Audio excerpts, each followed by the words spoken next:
ਵਾਹਿਗੁਰੂ ਜੀ।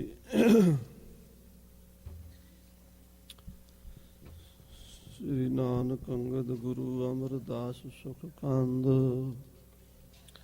ਰਾਮਦਾਸ ਅਰਜਨ ਗੁਰੂ ਬਰ ਸ੍ਰੀ ਹਰਗੋਬਿੰਦ, ਹਰੀ ਰਾਏ ਹਰ ਕ੍ਰਿਸ਼ਨ ਗੁਰ ਤੇਗ ਬਹਾਦਰ ਚੰਦ, ਦਸਵੇਂ ਗੋਬਿੰਦ ਸਿੰਘ ਗੁਰੂ ਨਮੋ ਜੋਰ ਕਰ ਬੰਦ, ਜਿਸमें अमृत ज्ञान है मानक भगत वैराग, गुरु ग्रंथ साहिब उदद बंदों कर अनुराग, कहाँ बुद्ध प्रभ तुच्छ हमारी, बरन सकै महिमा जो तिहारी, सकत कर सिफत तुम्हारी, आप लिहो तुम कथा सुधार, ना सकत कर सिफत तुम्हारी, आप लिहो तुम कथा सुधार। धन वाहिगुरु जी चौपई, तब दौलत काबल राह परियो, पेक फकीरी कर राहो तुरियो। ਵਾਹਿਗੁਰੂ ਜੀ ਕਾ ਖਾਲਸਾ, ਵਾਹਿਗੁਰੂ ਜੀ ਕੀ ਫਤਿਹ। ਸੱਚੇ ਪਾਤਸ਼ਾਹ ਗਰੀਬ ਨਵਾਜ ਸਤਿਗੁਰੂ ਸਾਹਿਬ ਸ੍ਰੀ ਗੁਰੂ ਗ੍ਰੰਥ ਸਾਹਿਬ ਜੀ ਮਹਾਰਾਜ। ਬਾਣੀ ਗੁਰੂ ਗੁਰੂ ਹੈ ਬਾਣੀ, ਵਿੱਚ ਬਾਣੀ ਅੰਮ੍ਰਿਤ ਸਾਰੇ, ਗੁਰਬਾਣੀ ਕਹੈ ਸੇਵਕ ਜਨ ਮਾਨੈ, ਪ੍ਰਤੱਖ ਗੁਰੂ ਨਿਸਤਾਰੇ। ਸਤਿਗੁਰਾਂ ਦੀ ਗੋਦ ਦਾ ਆਨੰਦ ਮਾਣ ਰਹੀ ਸਾਧ ਸੰਗਤ ਜੀ। ਸੰਧਿਆ ਦੇ ਦੀਵਾਨਾਂ ਸੋਧਾ ਰਹਿ ਰਾਸ ਸਾਹਿਬ ਦੇ ਪਾਠ ਉਪਰੰਤ ਆਰਤੀ ਆਰਤੇ ਦੇ ਕੀਰਤਨ ਸਰਵਣ ਕੀਤੇ ਹਨ। ਹਰ ਰੋਜ਼ ਆਪਾਂ ਸ਼ਾਮ ਨੂੰ ਗੁਰੂ ਪਾਤਸ਼ਾਹ ਦਾ ਇਤਿਹਾਸ, ਸ੍ਰੀ ਗੁਰਪ੍ਰਤਾਪ ਸੂਰਜ ਗ੍ਰੰਥ ਦਾ ਇਤਿਹਾਸ ਸਰਵਣ ਕਰਦੇ ਹਾਂ। ਪਿਛਲੇ ਕੁਝ ਦਿਨਾਂ ਤੋਂ ਸ੍ਰੀ ਗੁਰੂ ਪੰਥ ਪ੍ਰਕਾਸ਼ ਜੀ ਦੀ ਕਥਾ ਬੜੇ ਪ੍ਰੇਮ ਨਾਲ ਆਪ ਜੀ ਸਰਵਣ ਕਰ ਰਹੇ ਹੋ। ਸ਼ਹੀਦ ਭਾਈ ਤਾਰੂ ਸਿੰਘ ਦਾ ਪ੍ਰਸੰਗ ਚੱਲ ਰਿਹਾ ਹੈ। ਭਾਈ ਸਾਹਿਬ ਜੀ ਪੂਲੇ ਪਿੰਡ ਤੋਂ ਗ੍ਰਿਫਤਾਰ ਕੀਤੇ ਗਏ ਤੇ ਪੜਾਣੇ ਨਗਰ ਉਹਨਾਂ ਨੂੰ ਚੌਂਕੀ 'ਚ ਰਾਤ ਕੱਟੀ। ਪੜਾਣੇ ਨਗਰ ਦੇ ਸਿੰਘਾਂ ਨੇ, ਉੱਥੋਂ ਦੀਆਂ ਸੰਗਤਾਂ ਨੇ ਗੁਰਮਤਾ ਕਰਕੇ ਭਾਈ ਸਾਹਿਬ ਦੀ ਭੈਣ ਬੀਬੀ ਤਾਰੋ ਨੂੰ ਛੁਡਾ ਲਿਆ। ਤੇ ਭਾਈ ਤਾਰੂ ਸਿੰਘ ਨੂੰ ਜਦੋਂ ਛੁਡਾਉਣ ਦੀ ਗੱਲ ਕਹੀ ਤਾਂ ਉਹਨਾਂ ਨੇ ਇਨਕਾਰ ਕਰ ਦਿੱਤਾ। ਕਹਿਣ ਲੱਗੇ, ਖਾਲਸਾ ਜੀ ਸਾਨੂੰ ਨਾ ਛੁਡਾਇਆ ਜੇ, ਅਸੀਂ ਸ਼ਹੀਦੀ ਪਾਉਣ ਜਾ ਰਹੇ ਹਾਂ।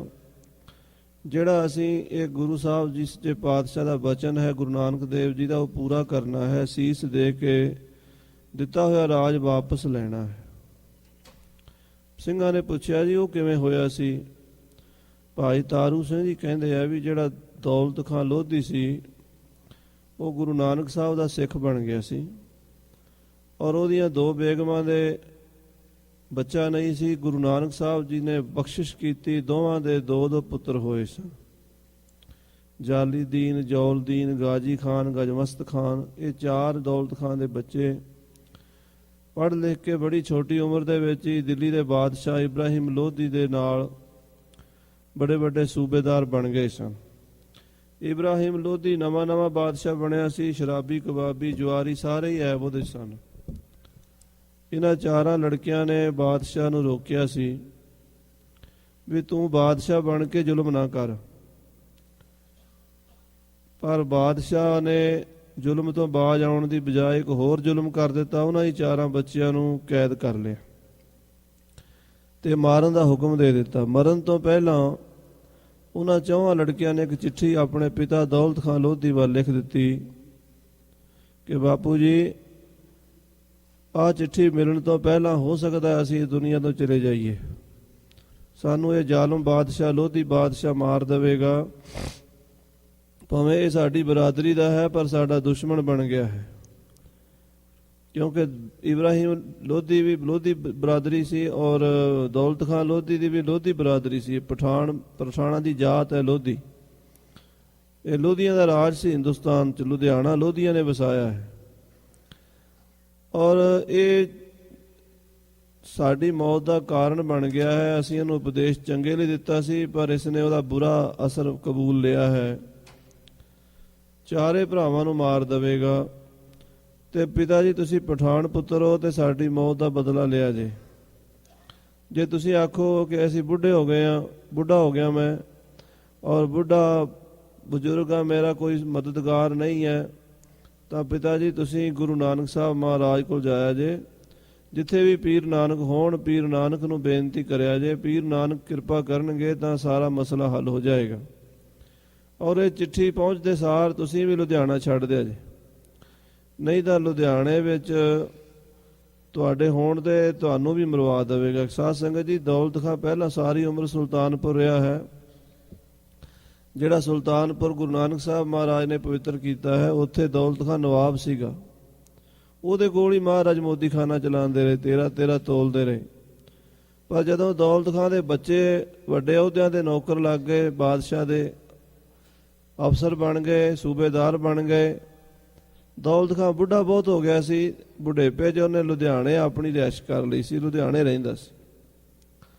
ਲੁਧਿਆਣੇ ਚਿੱਠੀ ਪਹੁੰਚੀ, ਦੌਲਤ ਖਾਂ ਲੋਧੀ ਨੇ ਪੜ੍ਹੀ, ਉਹਦੇ ਵਾਸਤੇ ਸਾਰੀ ਦੁਨੀਆ 'ਚ ਹਨੇਰਾ ਹੋ ਗਿਆ। ਜਿਹਦੇ ਚਾਰੇ ਹੀ ਬੱਚੇ ਮੌਤ ਦੇ ਮੂੰਹ 'ਚ ਪੈ ਗਏ ਹਨ।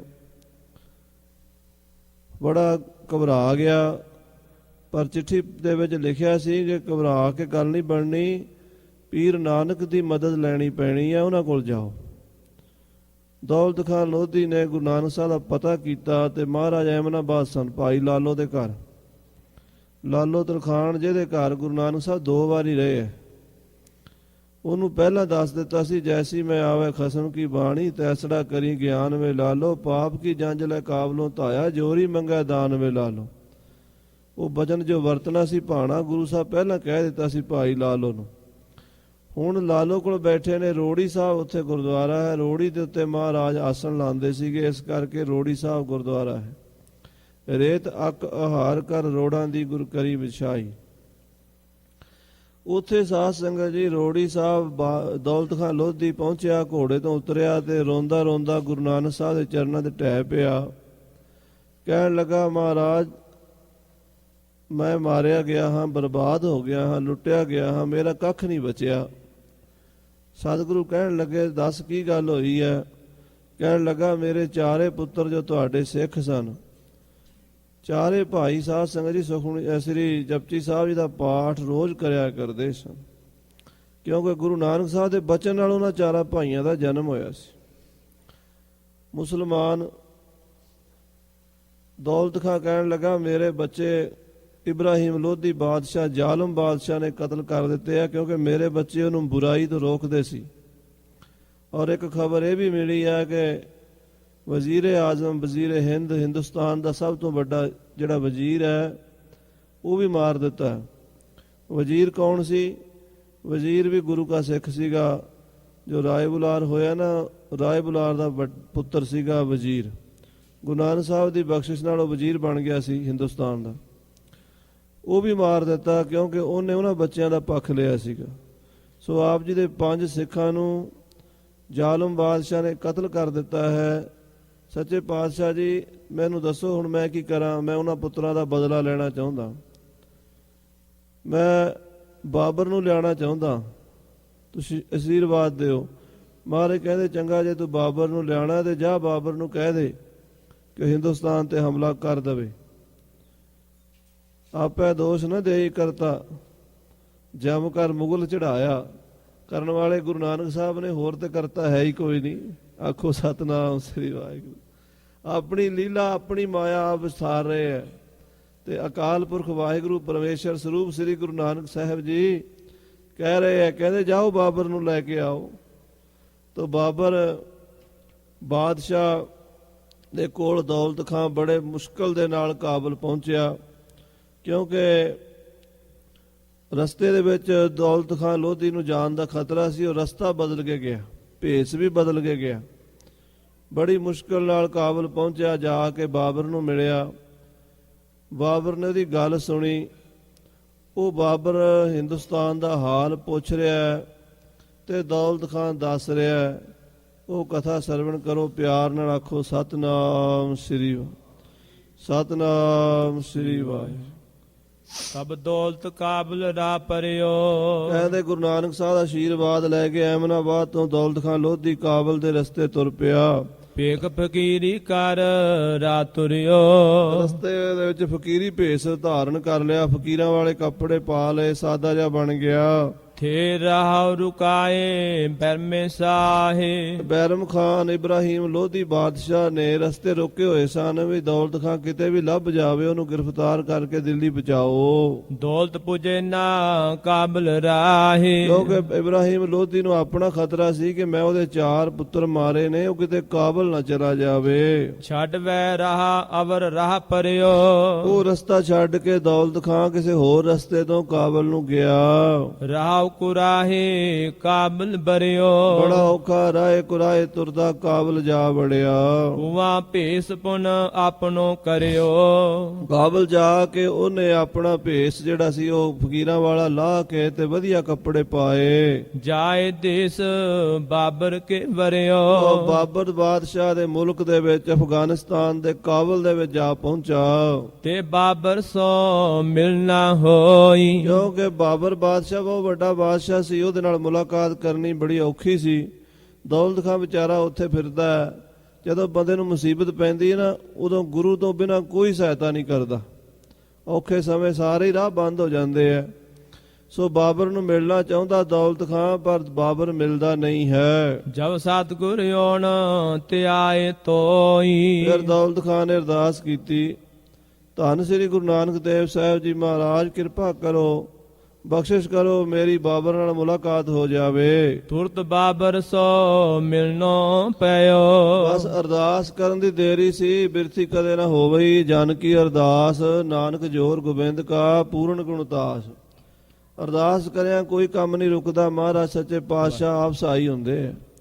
ਗੁਰੂ ਨਾਨਕ ਸਾਹਿਬ ਦੀ ਕਿਰਪਾ ਹੋਈ, ਦੌਲਤ ਖਾਂ ਦੀ ਬਾਬਰ ਬਾਦਸ਼ਾਹ ਨਾਲ ਮੁਲਾਕਾਤ ਹੋ ਗਈ। ਜਬ ਸਤਿਗੁਰ ਕੋ ਧਿਆਵਤ ਪਇਓ ਜਦੋਂ ਗੁਰੂ ਨੂੰ ਧਿਆਇਆ, ਜਿੱਥੇ ਗੁਰੂ ਨੂੰ ਯਾਦ ਕਰੀਏ ਉੱਥੇ ਸਾਰੇ ਕੰਮ ਰਾਸ ਹੋ ਜਾਂਦੇ ਐ। ਹਿੰਦ ਹਵਾਲ ਉਨ ਸਭ ਸੁਣ ਲਿਓ ਦੌਲਤ ਖਾਂ ਨੂੰ ਬਾਬਰ ਬਾਦਸ਼ਾਹ ਨੇ ਪੁੱਛਿਆ ਹਿੰਦੁਸਤਾਨ ਦਾ ਹਾਲ ਚਾਲ। ਦੌਲਤ ਖਾਨ ਕੋ ਅੰਦਰ ਕਇਓ ਦੌਲਤ ਖਾਂ ਨੂੰ ਅੰਦਰ ਬਿਠਾ ਕੇ ਬੜੇ ਇਤਮਾਨਾਨ ਨਾਲ ਬਾਬਰ ਸਾਰੀ ਹਕੀਕਤ ਪੁੱਛਦਾ ਹੈ। ਦੌਲਤ ਦਿੱਲੀ ਭੇਦ ਬਤਾਇਓ ਦੌਲਤ ਖਾਂ ਨੇ ਦਿੱਲੀ ਰਾਜਧਾਨੀ ਦਾ ਭੇਦ ਦੱਸਿਆ ਵੀ ਦਿੱਲੀ ਵਿੱਚ ਆਹ ਭਾਣੇ ਵਰਤ ਰਹੇ ਨੇ, ਦਿੱਲੀ ਦੀ ਹਕੂਮਤ ਢਿੱਲੀ ਪੈ ਗਈ ਹੈ, ਜ਼ਾਲਮ ਬਾਦਸ਼ਾਹ ਇਬਰਾਹੀਮ ਲੋਧੀ ਜ਼ੁਲਮ ਕਰ ਰਿਹਾ ਹੈ। ਫੌਜ ਜੋਰ ਕਰ ਗਿਨੋ ਸੁਨਾਇਓ ਔਰ ਫੌਜ ਦੇ ਵਿੱਚ ਵੀ ਕੋਈ ਤਾਕਤ ਨਹੀਂ ਰਹੀ, ਮੁਲਕ ਸਾਰਾ ਕਮਜ਼ੋਰ ਹੋ ਗਿਆ, ਕਿਉਂਕਿ ਇਬਰਾਹੀਮ ਲੋਧੀ ਸ਼ਰਾਬੀ ਕਬਾਬੀ ਜੁਆਰੀ ਬਣ ਗਿਆ ਹੈ, ਭੈੜੇ ਸਾਰੇ ਹੀ ਕੰਮ ਕਰਦਾ ਹੈ, ਮੁਲਕ ਦਾ ਇੰਤਜ਼ਾਮ ਨਹੀਂ ਕਰ ਰਿਹਾ।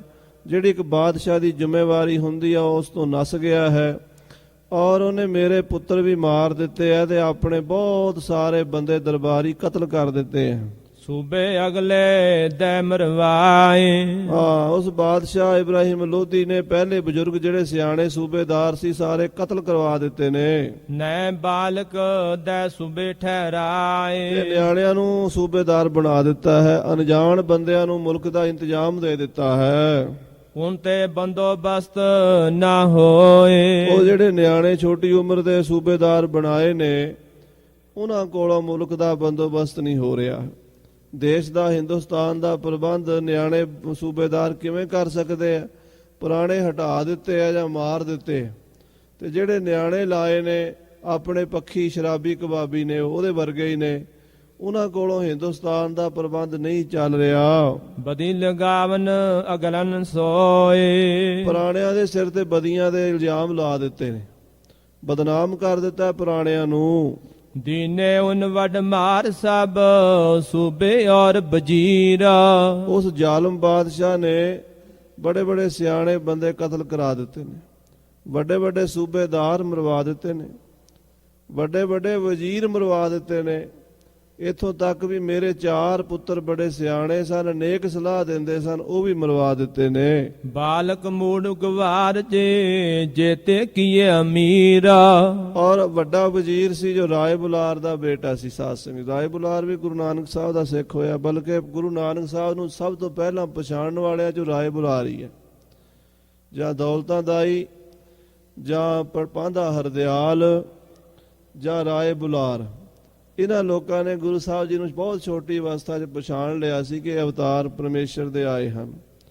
ਉਸ ਰਾਏ ਬੁਲਾਰ ਦਾ ਪੁੱਤਰ ਗੁਰੂ ਨਾਨਕ ਸਾਹਿਬ ਜੀ ਮਹਾਰਾਜ ਦੇ ਦਰਸ਼ਨ ਕਰਨ ਕਰਕੇ ਹਿੰਦੁਸਤਾਨ ਦਾ ਵਜ਼ੀਰ ਬਣ ਗਿਆ ਸੀ। ਜਦੋਂ ਦੌਲਤ ਖਾਂ ਦੇ ਬੱਚਿਆਂ ਨੂੰ ਗ੍ਰਿਫਤਾਰ ਕੀਤਾ ਤੇ ਰਾਏ ਬੁਲਾਰ ਦੇ ਬੇਟੇ ਨੇ ਵਜ਼ੀਰ ਨੇ ਆਖਿਆ ਵੀ ਬਾਦਸ਼ਾਹ ਤੁਸੀਂ ਇਹ ਕੰਮ ਨਾ ਕਰੋ, ਇਹ ਤੁਹਾਡੇ ਹੀ ਬੰਦੇ ਨੇ, ਤੁਸੀਂ ਆਪਣੀ ਬਰਾਦਰੀ ਦੇ ਬੰਦਿਆਂ ਨੂੰ ਕਿਉਂ ਮਾਰ ਰਹੇ ਹੋ। ਉਹਨਾਂ ਦਾ ਇੰਨੇ ਕਹਿਣ ਉੱਤੇ ਹੀ ਵਜ਼ੀਰ ਨੂੰ ਵੀ ਗ੍ਰਿਫਤਾਰ ਕਰ ਲਿਆ, ਵਜ਼ੀਰ ਵੀ ਮਰਵਾ ਦਿੱਤਾ। ਜਿਹੜਾ ਬਾਦਸ਼ਾਹ ਕਿਸੇ ਦੀ ਗੱਲ ਹੀ ਨਹੀਂ ਸੁਣਦਾ, ਜ਼ਾਲਮ ਹੋ ਗਿਆ ਹੈ, ਉਹਦੀ ਹਾਲਤ ਹੁਣ ਦੌਲਤ ਖਾਂ ਸੁਣਾ ਰਿਹਾ। ਹਾਂਜੀ, ਜੋ ਕੋ ਬਚਿਓ ਹੈ ਅਬ ਤਾਈ, ਅਜੇ ਤਾਂ ਹੀ ਜੇ ਕੋਈ ਸਿਆਣਾ ਬੰਦਾ ਬਚਿਆ ਤੇ ਲੁਕ ਛਿਪ ਕੇ ਬਚਿਆ ਹੈ ਉਸ ਤੋਂ। ਤਾਕੋ ਆਸਾ ਜੀਵਨ ਨਾਹੀ, ਉਹਨਾਂ ਨੂੰ ਵੀ ਜੀਵਨ ਦੀ ਕੋਈ ਆਸ ਨਹੀਂ ਹੈ। ਦੌਲਤ ਖਾਂ ਦੱਸ ਰਿਹਾ ਹੈ ਬਾਬਰ ਨੂੰ, ਸਾਧ ਸੰਗਤ ਜੀ ਨੋਟ ਕਰ ਲੈਣਾ ਵੀ ਦੌਲਤ ਖਾਂ ਪਠਾਨ ਹੈ ਤੇ ਬਾਦਸ਼ਾਹ ਜਿਹੜਾ ਹਿੰਦੁਸਤਾਨ ਦਾ ਉਹ ਵੀ ਪਠਾਨ ਹੈ। ਪਠਾਣਾ ਦਾ ਸਾਰੇ ਹਿੰਦੁਸਤਾਨ ਤੇ ਰਾਜ ਹੈ। ਵੱਡੇ ਵੱਡੇ ਠਾਣੇ, ਵੱਡੇ ਵੱਡੇ ਜ਼ਿਲ੍ਹੇ, ਵੱਡੇ ਵੱਡੇ ਸੂਬੇ ਸਭ ਪਠਾਣਾ ਕੋਲ ਨੇ।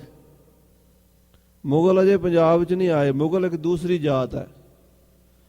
ਮੁਗਲਾਂ ਦੀ ਤੇ ਪਠਾਣਾ ਦੀ ਪੁਰਾਣੀ ਦੁਸ਼ਮਣੀ ਹੈ। ਬਾਬਰ ਮੁਗਲ ਹੈ, ਪਰ ਦੌਲਤ ਖਾਂ ਲੋਧੀ ਪਠਾਣਾ ਨੂੰ ਛੱਡ ਕੇ ਮੁਗਲਾਂ ਕੋਲ ਕਿਉਂ ਗਿਆ?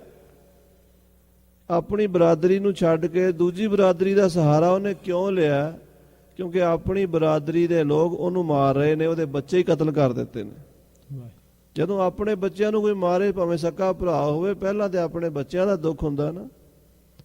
ਸੋ ਉਹ ਦੁੱਖ ਦੇ ਮਾਰੇ ਉਹ ਗੁਰੂ ਨਾਨਕ ਸਾਹਿਬ ਕੋਲ ਆਇਆ ਤੇ ਗੁਰੂ ਨਾਨਕ ਸਾਹਿਬ ਦੀ ਅਸ਼ੀਰਵਾਦ ਹੋਈ, ਬਾਬਰ ਕੋਲ ਗਿਆ। ਹੁਣ ਬਾਬਰ ਨੂੰ ਸੁਣਾ ਰਿਹਾ ਉਹ ਗੱਲ ਸਾਰੀ। ਹਾਂਜੀ, ਕੀਏ ਰਜਵਾੜੇ ਸਭ ਦਿਲਗੀਰ, ਉਹ ਕਹਿੰਦਾ ਜੀ ਉਹਨੇ ਤੇ ਵਜ਼ੀਰ ਵੀ ਮਾਰ ਦਿੱਤੇ, ਵੱਡੇ ਵੱਡੇ ਸਿਆਣੇ ਬੰਦੇ ਮਾਰ ਦਿੱਤੇ, ਹਿੰਦੁਸਤਾਨ ਦੇ ਸਾਰੇ ਰਜਵਾੜਿਆਂ ਨੂੰ ਦਿਲਗੀਰ ਕਰ ਦਿੱਤਾ ਹੈ। ਦਿਲਗੀਰ ਦਾ ਮਤਲਬ ਵੀ ਸਾਰੇ ਘਬਰਾਏ ਹੋਏ ਨੇ, ਪਰੇਸ਼ਾਨ ਨੇ, ਚਿੰਤਾ ਤੁਰਨੇ।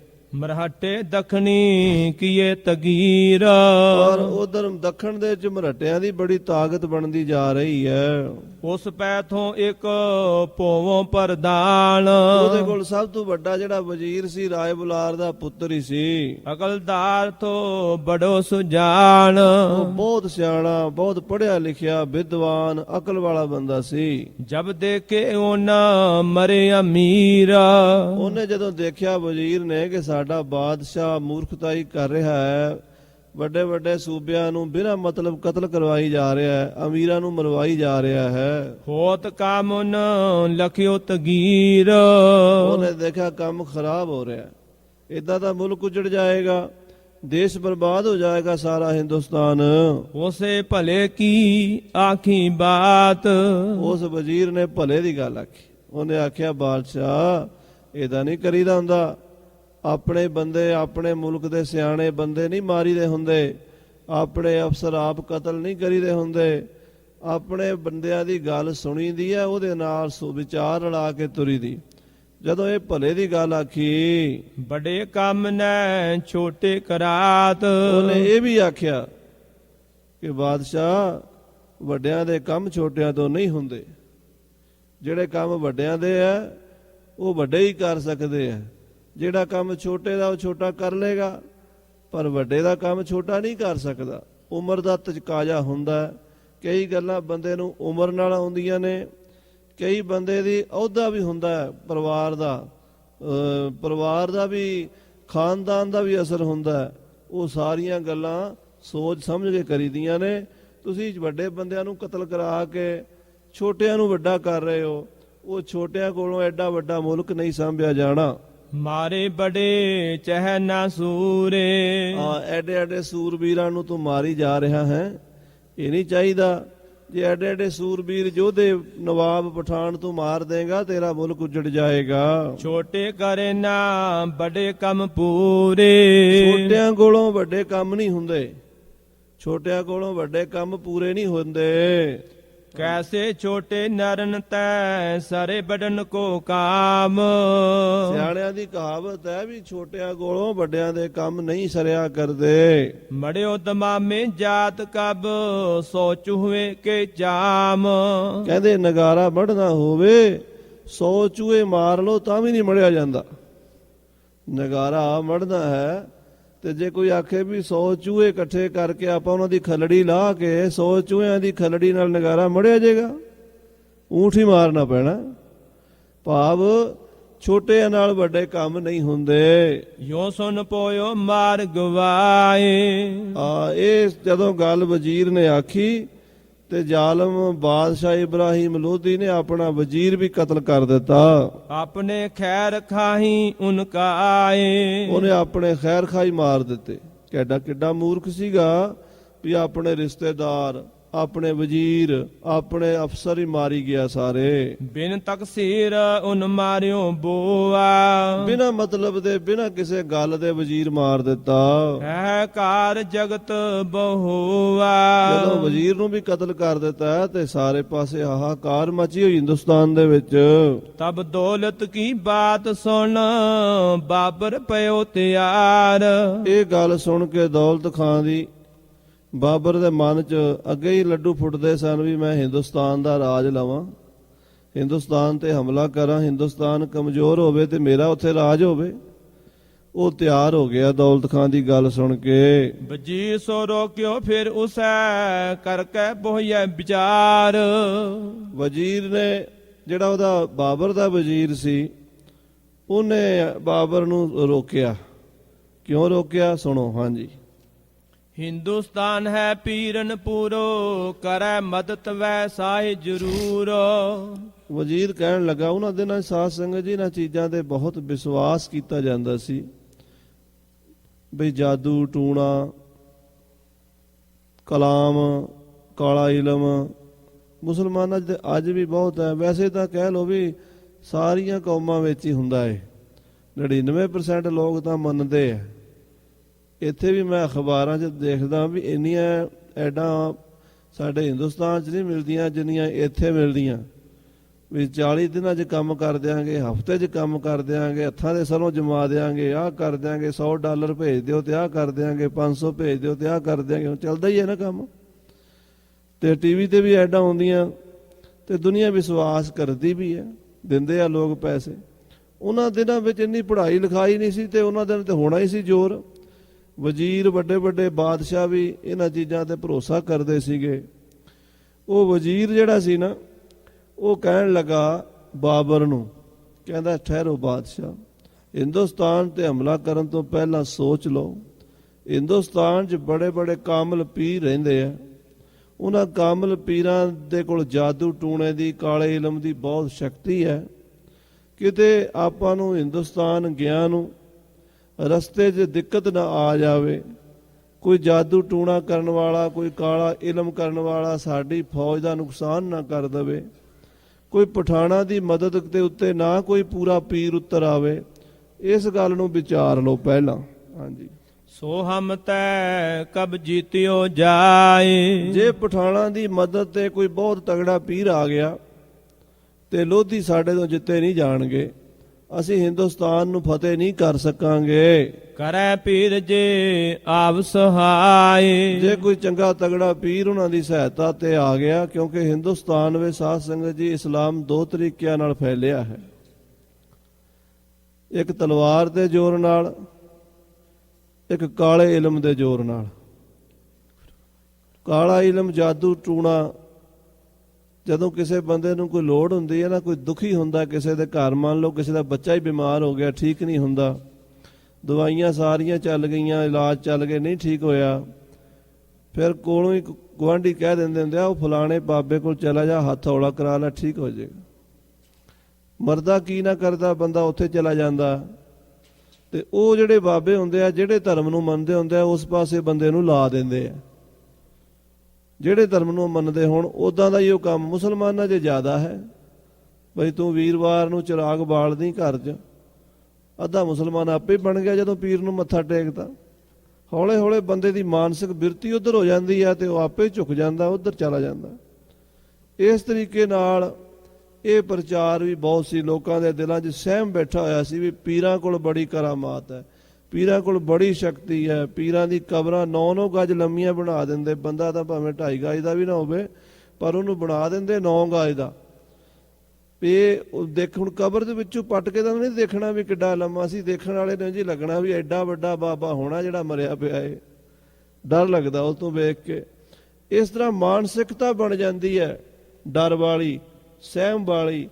ਤੇ ਉੱਥੇ ਮੁਗਲਾਂ ਦੇ ਵਜ਼ੀਰ ਕਹਿ ਰਹੇ ਨੇ ਕਿ ਹਿੰਦੁਸਤਾਨ 'ਚ ਬੜੇ ਬੜੇ ਪੀਰ ਬੈਠੇ ਆ, ਕਿਤੇ ਆਪਾਂ ਜਾਈਏ ਤੇ ਉਹ ਜਾਦੂ ਟੂਣਾ ਕਰ ਦੇਣ, ਆਪਣੀ ਫੌਜ ਦਾ ਨੁਕਸਾਨ ਹੋ ਜਾਵੇ, ਫਿਰ ਆਪਾਂ ਸੋਚ ਕੇ ਇਸ ਪਾਸੇ ਪੈਰ ਪਟੀਏ। ਹਿੰਦੂ ਪੀਰ ਇੱਕ ਹਿੰਦ ਮੈਂ ਪਇਓ। ਕਹਿੰਦੇ ਇੱਕ ਇਹ ਵੀ ਸੁਣਿਆ ਕਿ ਹਿੰਦੁਸਤਾਨ 'ਚ ਇੱਕ ਹਿੰਦੂ ਪੀਰ ਵੀ ਪੈਦਾ ਹੋ ਗਿਆ। ਇਹ ਵੀ ਵਜ਼ੀਰ ਕਹਿੰਦੇ ਸੁਣਿਆ ਵੀ ਮੁਸਲਮਾਨ ਪੀਰ ਤਾਂ ਹੈ ਨੇ, ਇੱਕ ਹਿੰਦੁਸਤਾਨ 'ਚ ਹਿੰਦੂ ਪੀਰ ਬੜਾ ਸ਼ਕਤੀ ਵਾਲਾ ਆਇਆ, ਉਹਨੇ ਸਾਰੇ ਪੀਰ ਜਿੱਤ ਲਏ ਨੇ। ਸਭ ਪੀਰਨ ਕੀ ਪੀਰੀ ਲੈ ਗਇਓ। ਉਹ ਹਿੰਦੂ ਪੀਰ ਇੰਨਾ ਸ਼ਕਤੀਸ਼ਾਲੀ ਪੀਰ ਹੈ ਕਿ ਉਸ ਹਿੰਦੂ ਪੀਰ ਨੇ ਸਾਰੇ ਪੀਰਾਂ ਦੀ ਪੀਰੀ ਖੋਹ ਲਈ ਹੋਈ ਹੈ। ਹਾਂਜੀ, ਉਸੋ ਪੂਰੋ ਕੋਈ ਨਾ ਪਇਓ। ਉਹ ਜਿਹੜਾ ਹਿੰਦੂਆਂ ਦਾ ਪੀਰ ਅੱਜ ਆ ਗਿਆ ਹੈ ਕੋਈ, ਉਹਨੇ ਮੁਸਲਮਾਨ ਹਿੰਦੂ ਸਭ ਜਿੱਤ ਲਏ। ਭਾਈ ਸਾਹਿਬ ਭਾਈ ਗੁਰਦਾਸ ਜੀ ਲਿਖਦੇ, ਕਿਹੜਾ ਚੱਲੇ ਗੁਰੂ ਦੀ ਝਾਲਾ, ਪੀਰ ਵੀ ਝੁਕ ਗਏ, ਫਕੀਰ ਵੀ ਝੁਕ ਗਏ, ਜੋਗੀ ਵੀ ਝੁਕ ਗਏ। ਗੁਰੂ ਨਾਨਕ ਸਾਹਿਬ ਸੱਚੇ ਪਾਤਸ਼ਾਹ ਦੀ ਗੱਲ ਚੱਲ ਰਹੀ, ਵਜ਼ੀਰ ਨੇ ਸੁਣੀ ਗੱਲ, ਉੱਥੇ ਦੱਸ ਰਿਹਾ ਕਾਬਲ ਵਿੱਚ, ਕਹਿੰਦਾ ਸੁਣਿਆ ਹੁਣੇ ਥੋੜੇ ਸਾਲਾਂ ਤੋਂ ਇੱਕ ਪੀਰ, ਆਪਾਂ ਕਹਿ ਦਿੰਦੇ ਹਾਂ ਪੀਰ ਪ੍ਰਸਿੱਧ ਹੋਇਆ, ਉਹ ਕਹਿੰਦੇ ਪੀਰ ਮੁਸ਼ਕਿਆ ਹੈ। ਮੁਸ਼ਕਿਆ ਦਾ ਮਤਲਬ ਉਹਦੀ ਖੁਸ਼ਬੂ ਜਿਹੜੀ ਹੈ ਨਾ ਉਹ ਫੈਲੀ ਹੈ ਸੰਸਾਰ ਵਿੱਚ। ਉੱਥੇ ਇੱਕ ਪੀਰ ਮੁਸ਼ਕਿਆ ਹੈ, ਉਹਦੀ ਖੁਸ਼ਬੂ ਫੈਲੀ ਹੈ, ਉਹਦੀ ਸੋਭਾ ਸੁਣੀ ਹੈ, ਉਹਦੀ ਆਵਾਜ਼ ਸੁਣੀ ਹੈ, ਉਹਨੇ ਕੋਈ ਨਹੀਂ ਛੱਡਿਆ, ਸਭ ਉਹਦੇ ਅੱਗੇ ਝੁਕ ਗਏ ਹਨ। ਹਾਂਜੀ, ਜੋ ਅੜਿਓ ਸੋਈ ਹਰ ਗਇਓ। ਇਹ ਬਾਬਰ ਬਾਦਸ਼ਾਹ, ਹਿੰਦੁਸਤਾਨ ਪੀਰਾਂ ਦਾ ਮੁਲਕ ਹੈ, ਪਰ ਉੱਥੇ ਇੱਕ ਹਿੰਦੂ ਪੀਰ ਐਸਾ ਹੈ ਜਿਹਦੇ ਅੱਗੇ ਕੋਈ ਅੜ ਨਹੀਂ ਸਕਿਆ। ਹਿੰਦੂ ਔਰ ਸੋ ਮੁਸਲਮਾਨ। ਉਹ ਐਸਾ ਪੀਰ ਹੈ, ਉਹਨੇ ਹਿੰਦੂ ਵੀ ਜਿੱਤ ਲਏ, ਮੁਸਲਮਾਨ ਹਿੰਦੂ ਮੁਸਲਮਾਨ ਨਿਭਾਇਆ, ਨਿਭ ਗਏ ਸਾਰੇ ਉਹਦੇ ਚਰਨਾਂ ਤੇ। ਹਾਂਜੀ, ਹੁਣ ਦੋਨੋਂ ਲੈ ਇੱਕ ਸੇ ਜਾਨ। ਔਰ ਉਸ ਪੀਰ ਦੀ ਨਿਗਾਹ 'ਚ ਕੋਈ ਵੈਰੀ ਬਗਾਨਾ ਨਹੀਂ ਹੈ, ਨਾ ਕੋ ਬੈਰੀ ਨਹੀਂ ਬਿਗਾਨਾ, ਸਗਲ ਸੰਗ ਹਮਕੋ ਬਣ ਆਈ। ਉਹ ਪੀਰ ਨੇ ਹਿੰਦੂ ਮੁਸਲਮਾਨ ਨੂੰ ਇੱਕੋ ਜਿਹਾ ਜਾਣਿਆ ਹੈ, ਉਹ ਸਭ ਨੂੰ ਪਿਆਰ ਕਰਨ ਵਾਲਾ ਹੈ। ਹੁਣ ਕੀ ਸੇਵਾ ਦੋਨੋਂ ਕਰੇ। ਇਹ ਬਾਦਸ਼ਾਹ ਬਾਬਰ ਉਸ ਪੀਰ ਦੀ ਸੇਵਾ ਹਿੰਦੂ ਵੀ ਕਰਦੇ, ਮੁਸਲਮਾਨ ਵੀ ਕਰਦੇ ਹੈ। ਲੈਨ ਮੁਰਾਦਾਂ ਦੋਨੋਂ ਖਰੇ। ਉਹਦੇ ਬੂਹੇ ਤੇ ਮੁਰਾਦਾਂ ਮੰਗਣ ਵਾਸਤੇ ਝੋਲੀਆਂ ਅੱਡ ਕੇ ਹਿੰਦੂ ਵੀ ਖੜੇ ਰਹਿੰਦੇ ਆ, ਮੁਸਲਮਾਨ ਵੀ ਖੜੇ ਰਹਿੰਦੇ ਆ। ਹਾਂਜੀ, ਕਰਮਾਤ ਮੈਂ ਹੈ ਬੜ ਪੂਰਾ। ਉਹ ਜਿਹੜਾ ਹਿੰਦੂਆਂ ਦੇ ਵਿੱਚ ਕੋਈ ਪੀਰ ਮੁਸ਼ਕਿਆ ਹੈ, ਉਹ ਕਰਾਮਾਤਾਂ 'ਚ ਬੜਾ ਹੀ ਪੂਰਨ ਕਾਬਲ ਪੀਰ ਹੈ। ਜਨ ਖੁਦਾਏ ਦੇ ਰਹਿ ਹਜੂਰਾ। ਇੰਨੀ ਸ਼ਕਤੀ ਹੈ ਵੀ ਕਿ ਖੁਦਾ ਦੀ ਜਿੰਨੀ ਤਾਕਤ ਹੈ ਉਹਦੇ ਕੋਲ, ਯਾਨੀ ਖੁਦਾ ਦੇ ਘਰ ਰਹਿੰਦਾ ਹੋਵੇ ਜਿਵੇਂ, ਇੰਜ ਲੱਗਦਾ ਹੈ। ਹਮਨੇ ਉਸ ਕੀ ਬਾਤ ਪਰਤਾਈ। ਅਸੀਂ ਉਹਦੀਆਂ ਗੱਲਾਂ ਸੁਣੀਆਂ ਨੇ, ਪਰਤਾਈਆਂ ਨੇ। ਸਾਧ ਸੰਗਤ ਜੀ, ਇਸ ਤੋਂ ਪਹਿਲਾਂ ਮਹਾਰਾਜ ਕਾਬਲ ਵੀ ਗਏ ਸਨ। ਉਦੋਂ ਬਾਬਰ ਬਾਦਸ਼ਾਹ ਨਹੀਂ ਸੀ ਬਣਿਆ, ਉਧਰ ਹੋਰ ਕਿਸੇ ਦਾ ਰਾਜ ਸੀ, ਪਰ ਗੁਰੂ ਨਾਨਕ ਸਾਹਿਬ ਜਾ ਕੇ ਮਸੀਤ ਵਿੱਚ ਠਹਿਰੇ ਸਨ। ਅਜੇ ਵੀ ਉੱਥੇ ਗੁਰੂ ਕੀ ਮਸੀਤ ਕਰਕੇ ਸੱਦਦੇ ਆ ਉਹਨੂੰ, ਉਹ ਜਗ੍ਹਾ ਹੈ ਕਾਬਲ ਵਿੱਚ।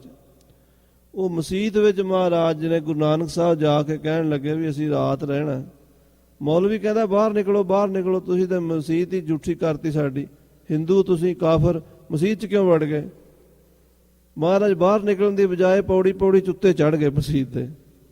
ਜਦੋਂ ਮਹਾਰਾਜ ਮਸੀਤ ਤੇ ਚੜ੍ਹ ਗਏ, ਛੱਤ ਦੇ ਉੱਤੇ ਖਲੋ ਗਏ ਜਾ ਕੇ, ਉਹ ਕਹਿੰਦਾ ਮੈਂ ਤੁਹਾਨੂੰ ਕਿਹਾ ਬਾਹਰ ਨਿਕਲੋ, ਤੁਸੀਂ ਛੱਤ ਤੇ ਚੜ੍ਹ ਗਏ ਹੋ। ਮਹਾਰਾਜ ਕਹਿੰਦੇ ਮਸੀਤ ਤੇਰੀ ਹੈ। ਕਹਿੰਦਾ ਹੋਰ ਕਿਹਦੀ ਹੈ। ਮਹਾਰਾਜ ਕਹਿੰਦੇ ਤੇਰੀ ਹੈ ਤੇ ਫਿਰ ਰੋਕ ਲੈ, ਅਸੀਂ ਲੈ ਚੱਲੇ ਹਾਂ। ਉਹਨੇ ਆਖਿਆ ਲੈ ਮਸੀਤ ਕਿਵੇਂ ਲੈ ਜਾਣਗੇ, ਮਸੀਤ ਚੁੱਕਣੀ ਜਾਂ ਬਿਲਡਿੰਗ ਚੁੱਕਣੀ ਲੈ ਕੇ ਜਾਣੀ ਸੌਖੀ ਹੈ। ਸਤਿਗੁਰੂ ਨਾਨਕ ਸਾਹਿਬ ਕਹਿੰਦੇ ਅੱਛਾ ਫਿਰ ਲੈ ਜਾਈਏ। ਕਹਿੰਦਾ ਲੈ ਦਿਖਾਓ ਮੈਨੂੰ ਕਿਵੇਂ ਲੈ ਜਾਓਗੇ। ਮਹਾਰਾਜ ਕਹਿੰਦੇ ਮਸੀਤ ਚੱਲ।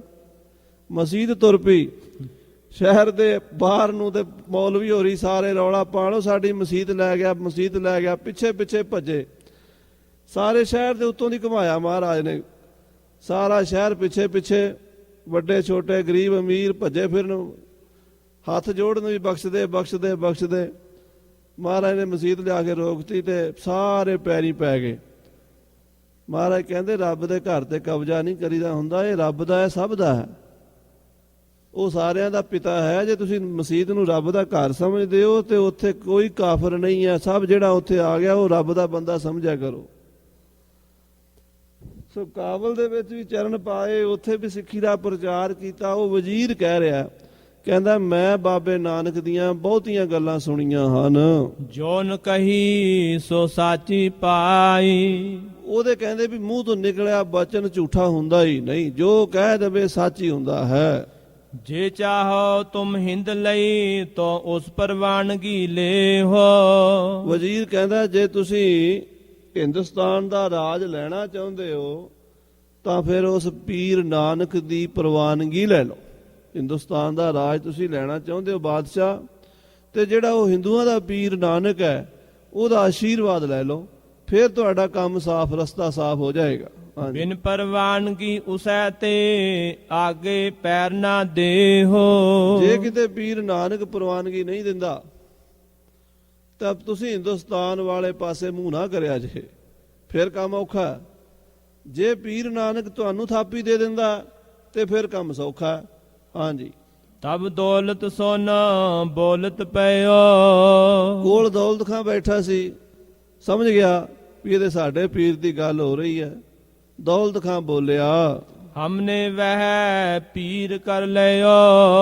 ਉਹ ਕਹਿਣ ਲੱਗਾ ਬਾਦਸ਼ਾਹ ਮੇਰੇ ਪੀਰ ਵੀ ਉਹੀ ਹਨ, ਜਿਹੜੇ ਪੀਰ ਦਾ ਵਜ਼ੀਰ ਜੀ ਗੱਲ ਕਰ ਰਹੇ ਆ, ਜ਼ਿਕਰ ਕਰ ਰਹੇ ਆ, ਉਹੀ ਪੀਰ ਦਾ ਮੈਂ ਮੁਰੀਦ ਹਾਂ, ਯਾਨੀ ਗੁਰੂ ਨਾਨਕ ਸਾਹਿਬ ਸਾਡੇ ਪੀਰ ਹਨ।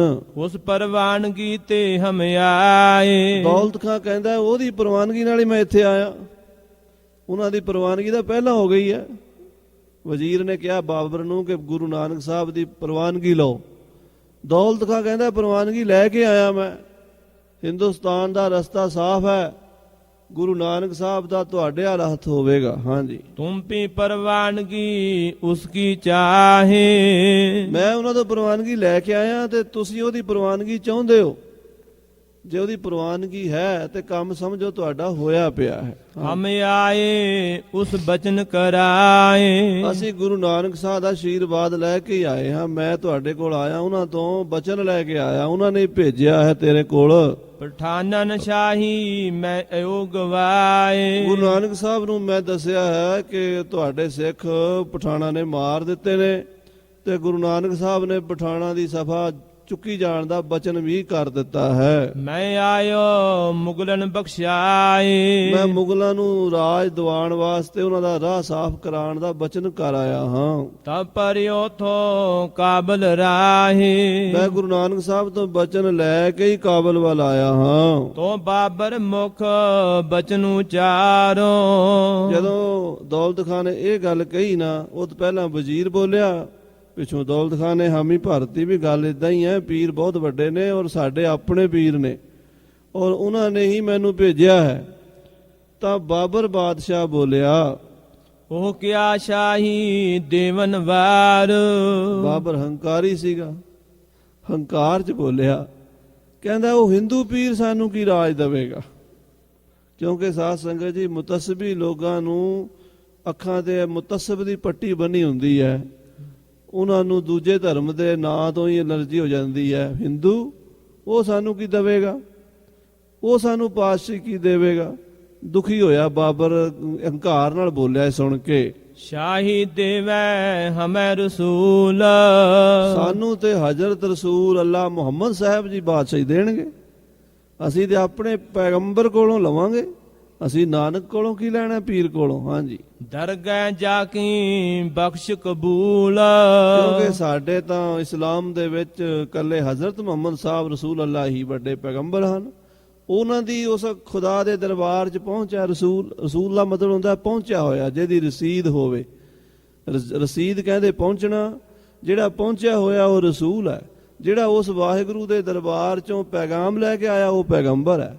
ਸੋ ਜਿਹੜਾ ਖੁਦਾ ਦਾ ਪੈਗੰਬਰ ਹੈ ਹਜ਼ਰਤ ਰਸੂਲ ਅੱਲਾ ਮੁਹੰਮਦ ਸਾਹਿਬ, ਉਹਨਾਂ ਦਾ ਆਸ਼ੀਰਵਾਦ ਲੈ ਕੇ, ਉਹਨਾਂ ਦੀ ਬਖਸ਼ਿਸ਼ ਲੈ ਕੇ ਅਸੀਂ ਹਿੰਦੁਸਤਾਨ ਤੇ ਕਬਜ਼ਾ ਕਰਾਂਗੇ। ਸਾਨੂੰ ਨਾਨਕ ਤੋਂ ਕੀ ਲੋੜ ਹੈ। ਹਾਂਜੀ, ਰਸੂਲ ਹਮਾਰੋ ਸ਼ਰੀਕ ਖੁਦਾਏ। ਸਾਡੇ ਰਸੂਲ ਉਸ ਖੁਦਾ ਦੇ ਸ਼ਰੀਕ ਹਨ। ਵੈਸੇ ਤਾਂ ਮੁਸਲਮਾਨਾਂ ਦੇ ਵਿੱਚ ਇਹ ਹੈ ਲਾ ਸ਼ਰੀਕ ਹੈ, ਪਰ ਦੂਜਾ ਵੀ ਖੜਾ ਕਰ ਦਿੰਦੇ ਨੇ ਲਿਆ ਕੇ ਰਾਹ 'ਚ ਮੁਹੰਮਦ ਨੂੰ ਦੂਜੀ ਥਾਂ ਤੇ ਲੈ ਆਉਂਦੇ ਆ ਖੁਦਾ ਤੋਂ ਬਾਅਦ। ਇੱਕ ਪਾਸੇ ਕਹਿੰਦੇ ਆ ਸ਼ਰੀਕ ਹੈ, ਲਾ ਸ਼ਰੀਕ ਹੈ, ਦੂਜੇ ਪਾਸੇ ਕਹਿੰਦੇ ਆ ਮੁਹੰਮਦ ਖੁਦਾ ਦਾ ਸ਼ਰੀਕ ਹੈ। ਫਿਰ ਦੋ ਹੋ ਗਏ ਨਾ। ਸੋ ਉਹ ਭਾਈ ਰਤਨ ਸਿੰਘ ਜੀ ਉਹ ਬਾਬਰ ਦੀ ਕਚਿਆਈ ਦੀ ਗੱਲ ਕਹਿ ਰਿਹਾ ਜਿਹੜੀ ਉਹਦੇ ਮਨ ਚੋਂ ਨਿਕਲ ਰਹੀ ਹੈ। ਉਹਦੇ ਵਿਸ਼ਵਾਸ ਅਨੁਸਾਰ ਬਾਬਰ ਕਹਿੰਦਾ ਸਾਡਾ ਮੁਹੰਮਦ ਖੁਦਾ ਦਾ ਸ਼ਰੀਕ ਹੈ। ਹਾਂਜੀ, ਜੋ ਚਾਹੋ ਸੋ ਲੈ ਕਰਾਏ। ਸਾਡਾ ਪੈਗੰਬਰ ਜੋ ਚਾਹੇ ਕਰ ਸਕਦਾ। ਮੈਂ ਆਪਣੇ ਪੈਗੰਬਰ ਅੱਗੇ ਦੁਆ ਕਰਾਂਗਾ, ਫਰਿਆਦ ਕਰਾਂਗਾ ਤੇ ਪੈਗੰਬਰ ਦੀ ਕਿਰਪਾ ਨਾਲ ਹਿੰਦੁਸਤਾਨ ਦਾ ਬਾਦਸ਼ਾਹ ਬਣਾਂਗਾ। ਲਓ ਮੈਨੂੰ ਕੀ ਲੋੜ ਹੈ ਮੈਂ ਕਿਸੇ ਹਿੰਦੂ ਦੇ ਅੱਗੇ ਜਾ ਕੇ ਨੱਕ ਰਗੜਾਂ। ਹਾਂਜੀ, ਅਬ ਹਮ ਉਸਕੋ ਦੇਖੋ ਜਾਏ। ਹਾਂ, ਹੁਣ ਮੈਂ ਜਾ ਕੇ ਦੇਖਦਾ ਹਾਂ। ਕਛ ਮਨ ਹਮ ਵੈ ਦੇ ਪਤਿਆਏ। ਜੇ ਤੁਹਾਡੇ ਨਾਨਕ ਪੀਰ ਦੀ ਤੁਸੀਂ ਗੱਲ ਕਰਦੇ ਹੋ ਉਹਨੂੰ ਵੀ ਦੇਖਾਂਗੇ। ਜੇ ਉਹ ਸਾਡੇ ਮਨ ਨੂੰ ਪਤਿਆਏਗਾ, ਕੋਈ ਗੱਲ ਉਹਦੀ ਜਚੇਗੀ, ਉਹਨੂੰ ਵੀ ਮੰਨਾਂਗੇ ਫਿਰ। ਪਰ ਮੈਂ ਤਾਂ ਆਪਣੇ ਮੁਹੰਮਦ ਤੋਂ ਹੀ ਰਾਜ ਲਵਾਂਗਾ। ਹਾਂਜੀ, ਤਬ ਦੌਲਤ ਖਾਂ ਬੋਲਿਓ ਵੈ ਹਿੰਦੂ ਦੋਸਤ ਖੁਦਾਏ। ਇਹ ਗੱਲ ਸੁਣ ਕੇ ਦੌਲਤ ਖਾਂ ਸਮਝ ਗਿਆ ਵੀ ਇਹ ਤਾਂ ਮੁਤੱਸਬੀ ਬਾਦਸ਼ਾਹ ਮੁਤੱਸਬ ਨਾਲ ਗੱਲ ਕਰ, ਇਹਨੂੰ ਸਮਝ ਨਹੀਂ ਅਜੇ ਸੋਝੀ ਨਹੀਂ ਹੈ। ਉਹ ਕਹਿਣ ਲੱਗਾ ਬਾਬਰ ਬਾਦਸ਼ਾਹ ਜਿਸ ਦੀ ਤੁਸੀਂ ਗੱਲ ਕਰ ਰਹੇ ਹੋ ਨਾ ਉਹ ਵੀ ਖੁਦਾ ਦਾ ਦੋਸਤ ਹੈ, ਉਹ ਵੀ ਪੈਗੰਬਰ ਹੈ, ਉਹ ਵੀ ਵੱਡੀ ਤਾਕਤ ਦਾ ਮਾਲਕ ਹੈ। ਉਹਨੂੰ ਹਿੰਦੂ ਨਾ ਸਮਝੋ, ਵਹ ਹਿੰਦੂ ਦੋਸਤ ਖੁਦਾਏ। ਉਹ ਰੱਬ ਦੀ ਜਾਤ ਹੈ, ਅੱਲਾ ਦੀ ਜਾਤ ਹੈ ਉਹ। ਹਾਂਜੀ, ਚਲ ਕਰ ਕਰੋ ਦੀਦਾਰ ਤੁਮ ਦੇਵੈ ਮਨ ਪਤਿਆਏ। ਐ ਬਾਦਸ਼ਾਹ ਬਾਬਰ ਇੱਕ ਵਾਰੀ ਚੱਲ ਕੇ ਦਰਸ਼ਨ ਤੇ ਕਰੋ। ਦਰਸ਼ਨ ਕਰਦਿਆਂ ਹੀ ਕਪਾਟ ਖੁੱਲਣਗੇ, ਸੋਝੀ ਆਵੇਗੀ, ਮਨ ਦਾ ਸ਼ੰਕਾ ਮਿਟੇਗਾ, ਜਿਹੜੇ ਤੇਰੇ ਮਨ 'ਚ ਦੂਈ ਦਵੈਤ ਦਾ ਪਰਦਾ ਉਹ ਦੂਰ ਹੋਏਗਾ। ਹਾਂਜੀ, ਤਬ ਬਾਬਰ ਫਿਰ ਕਹੀਂ ਉਲਟਾਏ। ਇਹ ਗੱਲ ਸੁਣ ਕੇ ਬਾਬਰ ਫਿਰ ਬੋਲਿਆ ਜੋ ਨਾ ਹਿੰਦੂ ਮਨ ਪਤਿਆਏ। ਦੇਖ ਦੌਲਤ ਖਾਂ, ਜੇ ਕਿਸੇ ਹਿੰਦੂ ਤੋਂ ਮੇਰੇ ਮਨ ਵਿੱਚ ਤਸੱਲੀ ਨਾ ਹੋਈ, ਜੇ ਉਹਨੇ ਮੇਰਾ ਸ਼ੰਕਾ ਨਾ ਕੱਢਿਆ, ਹਾਂਜੀ, ਤੋ ਉਸ ਕੋ ਹਮ ਦੇ ਸਜਾਏ। ਤਾਂ ਫਿਰ ਅਸੀਂ ਉਹਨੂੰ ਸਜ਼ਾ ਵੀ ਦਿਆਂਗੇ। ਸਜ਼ਾ ਦੇਣ ਨੂੰ ਪਹਿਲਾਂ ਹੀ ਤਿਆਰ ਹੋਇਆ ਫਿਰਦਾ। ਦੇਖੋ ਬਾਬਰ ਹੰਕਾਰੀ ਬੰਦੇ ਆ। ਸਾਧ ਸੰਗਤ ਜੀ, ਜਿੰਨਾ ਚਿਰ ਸਾਡੇ ਅੰਦਰੋਂ ਜਾਤੀ ਦਾ, ਧਰਮ ਦਾ, ਮਜ਼ਹਬ ਦਾ ਮੁਤੱਸਬ ਨਹੀਂ ਨਿਕਲਦਾ, ਉਹਨਾਂ ਚਿਰ ਅਸੀਂ ਬ੍ਰਹਮ ਗਿਆਨ ਦੀ ਪਦਵੀ ਨਹੀਂ ਪਾ ਸਕਦੇ। ਜਿੰਨੇ ਮਹਾਪੁਰਸ਼ ਨੇ ਸੰਸਾਰ ਦੇ ਅੰਦਰ ਉਹ ਪਰਮੇਸ਼ਰ ਦਾ ਰੂਪ ਜਾਣਨੇ ਚਾਹੀਏ। ਕਿਸੇ ਨਾਲ ਵੀ ਈਰਖਾ ਨਹੀਂ। ਇਹ ਗੁਰੂ ਨਾਨਕ ਸਾਹਿਬ ਦਾ ਸਿਧਾਂਤ ਹੈ। ਬਸੰਤ ਮਹੱਲਾ ਪਹਿਲਾ, ਦੂਜਾ ਸ਼ਬਦ ਹੈ ਰਾਗ ਬਸੰਤ ਦਾ। ਅਖੀਰਲੀਆਂ ਪੰਕਤੀਆਂ ਨੇ ਸਿਰ ਨਾਨਕ, ਨਾਨਕ ਦਾ ਹੋਵੇ ਸਿਰ, ਸਿਰ ਨਾਨਕ ਲੋਕਾਂ ਪਾਵ ਹੈ, ਲੋਕਾਂ ਦੇ ਹੁਣ ਪੈਰ, ਸਾਰੀ ਦੁਨੀਆ ਦੇ ਪੈਰਾਂ 'ਚ ਮੇਰਾ ਸਿਰ ਹੈ। ਇਹ ਗੁਰੂ ਨਾਨਕ ਸਾਹਿਬ ਦੀ ਨਿਮਰਤਾ ਦੇਖੋ। ਭਾਵੇਂ ਉਹ ਹਿੰਦੂ ਹੈ, ਭਾਵੇਂ ਉਹ ਮੁਸਲਮਾਨ ਹੈ, ਭਾਵੇਂ ਕੋਈ ਈਸਾਈ ਹੈ, ਭਾਵੇਂ ਜੈਨੀ ਬੋਧੀ, ਕੋਈ ਕਿਸੇ ਧਰਮ ਦਾ ਇਨਸਾਨ ਹੈ, ਰੱਬ ਨਾਲ ਜੁੜਿਆ ਹੋਇਆ। ਬਲਿਹਾਰੀ ਜਾਓ ਜੇਤੇ ਤੇਰੇ ਨਾਮ ਹੈ, ਜਿੰਨੇ ਵੀ ਤੇਰੇ ਨਾਮ ਨੇ। ਤੇਰਾ ਨਾਮ ਅੱਲਾ ਵੀ ਹੈ, ਤੇਰਾ ਨਾਮ ਖੁਦਾ ਵੀ ਹੈ, ਤੇਰਾ ਨਾਮ ਗਾਡ ਵੀ ਹੈ, ਤੇਰਾ ਨਾਮ ਰਾਮ ਵੀ ਹੈ, ਤੇਰਾ ਨਾਮ ਰਹੀਮ ਵੀ ਹੈ। ਸਾਰੇ ਨਾਂ ਲੈਣ ਵਾਲਿਆਂ ਅੱਗੇ ਮੇਰਾ ਸਿਰ ਝੁਕਦਾ। ਪਰ ਜਿਹੜੇ ਮੁਤੱਸਬੀ ਨੇ ਉਹ ਕਹਿੰਦੇ ਨਾ, ਅਸੀਂ ਤੇ ਅੱਲਾ ਅੱਲਾ ਹੀ ਕਵਾਂਗੇ, ਰਾਮ ਨਹੀਂ ਕਹਿਣਾ। ਰਾਮ ਵਾਲਿਆਂ ਨੂੰ ਕਹੋ, ਕਹਿੰਦੇ ਰਾਮ ਰਾਮ ਹੀ ਕਵਾਂਗੇ, ਅੱਲਾ ਨਹੀਂ ਕਹਿਣਾ। ਗੁਰੂ ਗ੍ਰੰਥ ਸਾਹਿਬ ਸਾਰੇ ਹੀ ਨਾਮ ਸਤਿਕਾਰ ਨਾਲ ਲਏ ਗਏ। ਗੁਰੂ ਕੇ ਸਿੱਖ ਦੀ ਨਿਗਾਹ ਵਿੱਚ ਦਵੈਤ ਨਹੀਂ ਹੈ। ਜਿਹਦੀ ਨਿਗਾਹ 'ਚ ਦਵੈਤ ਹੈ, ਗੁਰੂ ਦਾ ਸਿੱਖ ਨਹੀਂ ਹੈ।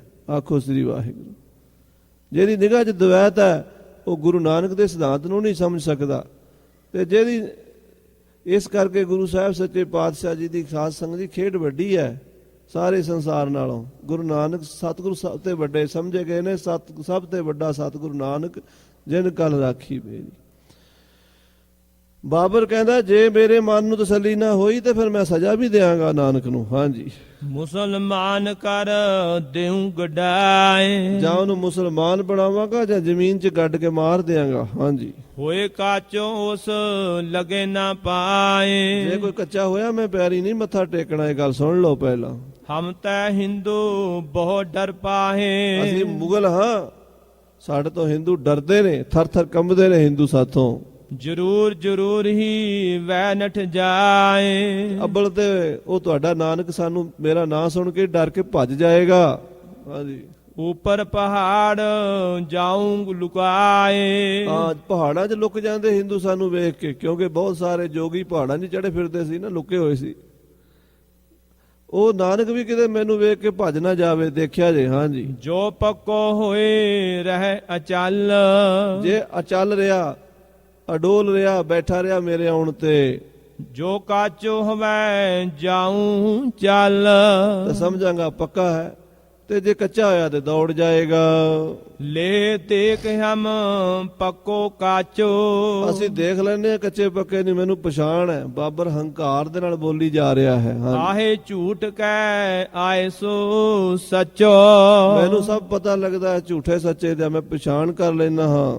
ਅੱਗੇ ਦੌਲਤ ਲਾਏ ਬਾਬਰ ਚੜਿਓ ਸੋ ਹਿੰਦ ਕੋ, ਸੋ ਸਾਧ ਸੰਗਤ ਜੀ ਦੌਲਤ ਖਾਨ ਨੂੰ ਕਹਿਣ ਲੱਗਾ ਚੱਲ ਫਿਰ ਚਲੀਏ ਹਿੰਦੁਸਤਾਨ ਤੇ ਹਮਲਾ ਕਰੀਏ। ਦੌਲਤ ਖਾਨ ਅੱਗੇ ਤੇ ਬਾਬਰ ਉਹਦੇ ਪਿੱਛੇ। ਬਹੁਤ ਭਾਰੀ ਫੌਜ ਲੈ ਕੇ ਖੁਰਾਸਾਨ ਖਸਮਾਨਾ ਕੀਆ, ਹਿੰਦੁਸਤਾਨ ਡਰਾਇਆ। ਆਪੈ ਦੋਸ਼ ਨਾ ਦੇਈ ਕਰਤਾ, ਜਮ ਕਰ ਮੁਗਲ ਚੜਾਇਆ। ਇਹ ਪਠਾਣਾ ਦਾ ਹੰਕਾਰ ਤੋੜਨ ਲਈ ਜਮ ਦਾ ਰੂਪ ਧਾਰਨ ਕਰਕੇ ਮੁਗਲ ਬਾਬਰ ਤੁਰ ਪਿਆ। ਹਾਂਜੀ, ਸਤਿਗੁਰ ਰਬਾਬ ਬਜਾਏ ਮੁਕਤੇ ਸ਼ਬਦ ਉਚਾਰਿਓ, ਸ੍ਰੀ ਗੁਰੂ ਨਾਨਕ ਸਾਹਿਬ ਜੀ ਮਹਾਰਾਜ ਆਉਣ ਵਾਲੇ ਸਮੇਂ ਦੀ ਗੱਲ ਪਹਿਲਾਂ ਹੀ ਰਬਾਬ ਵਜਾ ਕੇ ਗਾਇਨ ਕਰ ਰਹੇ ਸਨ। ਖੁਰਾਸਾਨ ਖਸਮਾਨਾ ਕੀਆ, ਹਿੰਦੁਸਤਾਨ ਡਰਾਇਆ। ਇਹ ਭਜਨ ਆਸਾ ਰਾਗ ਦੇ ਵਿੱਚ ਸੱਚੇ ਪਾਤਸ਼ਾਹ ਜੀ ਨੇ ਉਚਾਰਨ, ਬਾਬਰ ਬਾਣੀ ਸਿਰਲੇਖ ਵਿਦਵਾਨਾਂ ਨੇ ਇਹਨੂੰ ਦਿੱਤਾ ਹੈ ਇਹ ਸ਼ਬਦਾਂ ਨੂੰ, ਕਿ ਗੁਰੂ ਸਾਹਿਬ ਜੀ ਨੇ ਬਾਬਰ ਦੇ ਆਉਣ ਦੇ ਉੱਤੇ ਸਮੇਂ ਜੋ ਸ਼ਬਦ ਉਚਾਰਨ ਕੀਤੇ, ਬਾਬਰ ਬਾਣੀ ਫਿਰ ਗਈ ਕੋਇਰ ਨਾ ਰੋਟੀ ਖਾਏ।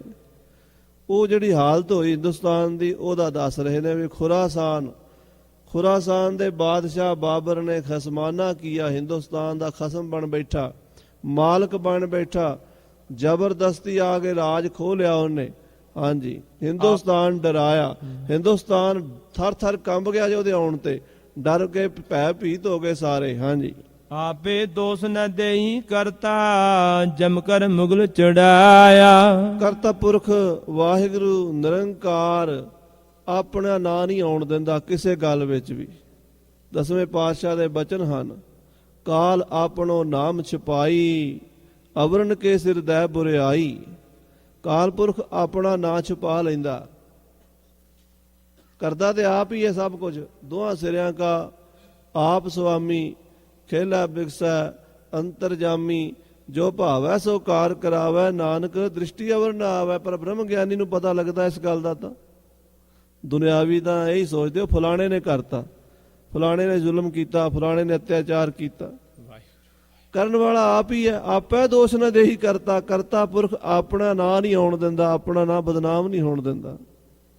ਜਮ ਕਰ ਮੁਗਲ ਚੜਾਇਆ। ਭਾਈ ਸਾਹਿਬ ਸੰਤੋਖ ਸਿੰਘ ਜੀ ਨੇ ਜਨਮ ਸਾਖੀ ਦੇ ਆਧਾਰ ਤੇ ਬਚਨ ਲਿਖੇ। ਮਰਦਾਨਾ ਆਇਆ ਨਾਲ ਸਤਿਗੁਰਾਂ ਦੇ ਅਹਿਮਦਾਬਾਦ ਦੀ ਨਗਰੀ, ਭਾਈ ਲਾਲੋ ਦਾ ਪਿੰਡ, ਇਹਦਾ ਪਹਿਲਾ ਨਾਮ ਸੈਦਪੁਰ ਸੀ। ਮਰਦਾਨਾ ਕਹਿੰਦਾ ਮਹਾਰਾਜ ਬਹੁਤ ਦਿਨ ਹੋ ਗਏ ਨੇ, ਪ੍ਰਸ਼ਾਦਾ ਵੇਖਿਆ ਵੀ ਨਹੀਂ, ਭੁੱਖ ਨਾਲ ਜਾਨ ਨਿਕਲਦੀ ਹੈ। ਇੰਨੇ ਨੂੰ ਸਾਧ ਸੰਗਤ ਜੀ ਨਾਲ ਕੋਈ ਸਾਧੂ ਸੰਤ ਹੋਰ ਵੀ ਆ ਕੇ ਬਹਿ ਗਏ। ਭਾਈ ਸੰਤੋਖ ਸਿੰਘ ਨੇ ਇਦਾਂ ਹੀ ਲਿਖਿਆ, ਕਈ ਫਕੀਰ ਆ ਕੇ ਬਹਿ ਗਏ। ਕੀਰਤਨ ਹੋ ਰਿਹਾ ਸੀ, ਮਹਾਰਾਜ ਕਹਿੰਦੇ ਮਰਦਾਨਿਆ ਭੁੱਖ ਤੈਨੂੰ ਵੀ ਲੱਗੀ ਹੈ, ਭੁੱਖ ਇਹਨਾਂ ਸੰਤਾਂ ਨੂੰ ਵੀ ਲੱਗੀ ਹੈ, ਤੇ ਜਾ ਨਗਰ ਦੇ ਵਿੱਚੋਂ, ਐਡੇ ਵੱਡੇ ਸ਼ਹਿਰ ਵਿੱਚੋਂ ਕਿਤੋਂ ਕਿਸੇ ਦੇ ਘਰੋਂ ਪ੍ਰਸ਼ਾਦਾ ਭੋਜਨ ਮਿਲਦਾ ਤੇ ਲੈ ਕੇ ਆ। ਆਗਿਆ ਲੈ ਕੇ ਪਾਤਸ਼ਾਹ ਦੀ ਗਿਆ ਮਰਦਾਨਾ। ਇੱਕ ਬੜਾ ਵੱਡਾ ਮਕਾਨ, ਬੜੀ ਵੱਡੀ ਹਵੇਲੀ, ਉਹਦੇ ਡਿਉਢੀ ਦੇ ਵਿਚਕਾਰ 24-25 ਸਾਲ ਦਾ ਗੱਭਰੂ 7 ਫੁੱਟਾ ਪਠਾਨ ਪਾਨ ਚਬਾ ਰਿਹਾ, ਸ਼ਰਾਬ ਰੱਜ ਕੇ ਪੀਤੀ ਹੋਈ ਹੈ, ਤੇ ਉਸ ਹਵੇਲੀ ਦਾ ਉਹ ਮਾਲਕ ਹੈ, ਜਵਾਨੀ ਵੀ ਹੈ, ਪੈਸਾ ਵੀ ਹੈ ਤੇ ਸ਼ਰਾਬ ਵੀ ਪੀਤੀ ਹੋਈ ਹੈ। ਮਹਾਰਾਜ ਨੇ ਲਿਖਿਆ ਨਾ, ਕਲਗੀਧਰ ਪਿਤਾ ਜੀ ਨੇ, ਇੱਕ ਤਰੁਣ ਦੂਜੇ ਮਧੀ ਤੀਜੇ ਅਤ ਧਨ ਧਾਮ, ਪਾਪ ਕਰੇ ਬਿਨ ਨਹਿ ਬਚੇ ਬਚੇ ਬਚਾਵੇ ਰਾਮ। ਇੱਕ ਹੋਵੇ ਜਵਾਨ, ਦੂਜਾ ਹੋਵੇ ਨਸ਼ਈ ਸ਼ਰਾਬੀ, ਤੇ ਤੀਜਾ ਫਿਰ ਬੰਦੇ ਦੇ ਕੋਲ ਪੈਸਾ ਵੀ ਖੁੱਲਾ ਹੋਵੇ, ਚਿੰਤਾ ਹੋਵੇ ਕੋਈ ਨਾ, ਉਹ ਬੰਦਾ ਪਾਪ ਕਰਨ ਤੋਂ ਬਚਦਾ ਨਹੀਂ। ਰੱਬ ਬਚਾ ਲੈ ਬਚਾਏ, ਪਾਪ ਜ਼ਰੂਰ ਕਰਦਾ। ਜਵਾਨ ਸੀਗਾ, ਸ਼ਰਾਬੀ ਸੀ, ਪਾਨ ਚਬਾ ਰਿਹਾ ਸੀ ਤੇ ਮਾਇਆ ਦਾ ਨਸ਼ਾ ਵੀ ਸੀ। ਮਰਦਾਨੇ ਨੇ ਜਾ ਕੇ ਬੜੇ ਤਰਲੇ ਨਾਲ ਆਖਿਆ, ਖਾਨ ਸਾਹਿਬ ਖੁਦਾ ਦੇ ਬੰਦੇ ਬਾਹਰ ਬੈਠੇ ਨੇ, ਉਹਨਾਂ ਨੇ ਪ੍ਰਸ਼ਾਦਾ ਛਕਣਾ ਹੈ, ਕੁਝ ਭੋਜਨ ਦਾ, ਰੋਟੀ ਦਾ ਕੋਈ ਤੁਹਾਡੇ ਕੋਲ ਟੁਕੜਾ ਦੇ ਸਕਦੇ ਹੋ ਤੇ ਦਿਓ। ਮਰਦਾਨੇ ਦੀ ਗੱਲ ਪਤਾ ਨਹੀਂ ਉਹਨੇ ਸੁਣੀ ਕਿ ਨਾ ਸੁਣੀ, ਜ਼ੋਰ ਦੇ ਨਾਲ ਧੱਕਾ ਮਾਰਿਆ। ਇੱਕ ਜਵਾਨ ਆਦਮੀ, ਇੱਕ ਬਲੀ ਬੰਦਾ ਧੱਕਾ ਮਾਰੇ, ਤੇ ਮਰਦਾਨਾ ਤਾਂ ਬਜ਼ੁਰਗ ਸੀ, ਬਿਰਧ ਸੀ, ਸਰੀਰ ਕਮਜ਼ੋਰ ਸੀ। ਭਾਈ ਮਰਦਾਨਾ ਸਾਹਿਬ ਜੀ ਡਿੱਗੇ, ਮੂੰਹ ਭਾਰ, ਅਗਲੇ 2 ਦੰਦ ਟੁੱਟ ਗਏ, ਲਹੂ ਵਗਿਆ ਬਹੁਤ। ਦੰਦ ਦੀ ਪੀੜ ਬੜੀ ਮਾੜੀ ਹੁੰਦੀ ਹੈ। ਬਹੁਤ ਦੁਖੀ ਹੋਏ ਭਾਈ ਸਾਹਿਬ ਮਰਦਾਨਾ ਜੀ ਸੱਚੇ ਪਾਤਸ਼ਾਹ ਦੇ ਕੋਲ ਆ ਗਏ। ਧੰਨ ਗੁਰੂ ਨਾਨਕ ਸਾਹਿਬ ਗਰੀਬ ਨਵਾਜ ਬੈਠੇ ਨੇ। ਕਹਿਣ ਲੱਗਾ, ਮਹਾਰਾਜ ਚੰਗੇ ਪ੍ਰਸ਼ਾਦੇ ਖਵਾਏ ਐ, ਆ ਵੇਖੋ ਕੀ ਹਾਲ ਹੈ, ਮੂੰਹ ਮੇਰਾ ਸੁੱਜ ਗਿਆ, ਦੰਦ ਟੁੱਟ ਗਏ ਨੇ, ਲਹੂ ਵਗ ਰਿਹਾ। ਬੜਾ ਦੁਖੀ ਮਰਦਾਨਾ।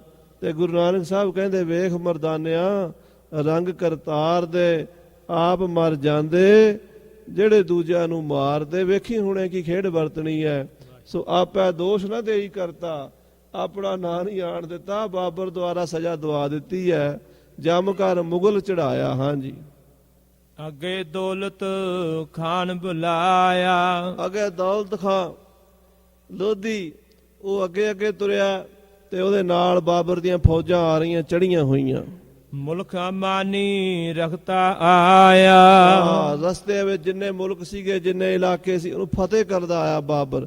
ਪਿਸ਼ਾਵਰ ਤੇ ਮੁਲਤਾਨ ਤੇ ਸਾਰੇ ਸ਼ਹਿਰਾਂ ਤੇ ਕਬਜ਼ਾ ਕਰਦਾ ਆਇਆ। ਪਠਾਨਨ ਕੋ ਇੱਕ ਮਾਰਿਓ ਗ੍ਰਾਮ, ਪਠਾਣਾ ਦਾ ਜਿੰਨਾ ਵੀ ਇਲਾਕਾ ਸੀ ਸਰ ਕਰ ਲਿਆ, ਪਠਾਣਾ ਨੂੰ ਕੁਚਲ ਕੇ ਰੱਖ ਦਿੱਤਾ, ਉਹਦੇ ਪਿੰਡ ਮਾਰ ਲਏ। ਸੈਦਪੁਰੋ ਤੋ ਤਿਸ ਕੋ ਨਾਮ, ਉਹ ਪਿੰਡ ਜਿੱਥੇ ਗੁਰੂ ਨਾਨਕ ਸਾਹਿਬ ਬੈਠੇ ਸੀਗੇ, ਐਮਨਾਬਾਦ, ਸੈਦਪੁਰ ਉਹਦਾ ਨਾਮ ਸੀ। ਪਹਿਲਾ ਨਾਮ ਸੀ ਸੈਦਪੁਰ, ਬਾਅਦ ਚ ਐਮਨਾਬਾਦ ਕਹਿੰਦੇ ਆ, ਜਿੱਥੇ ਗੁਰਦੁਆਰਾ ਰੋੜੀ ਸਾਹਿਬ ਭਾਈ ਲਾਲੋ ਜੀ ਰਹਿੰਦੇ ਸੀ।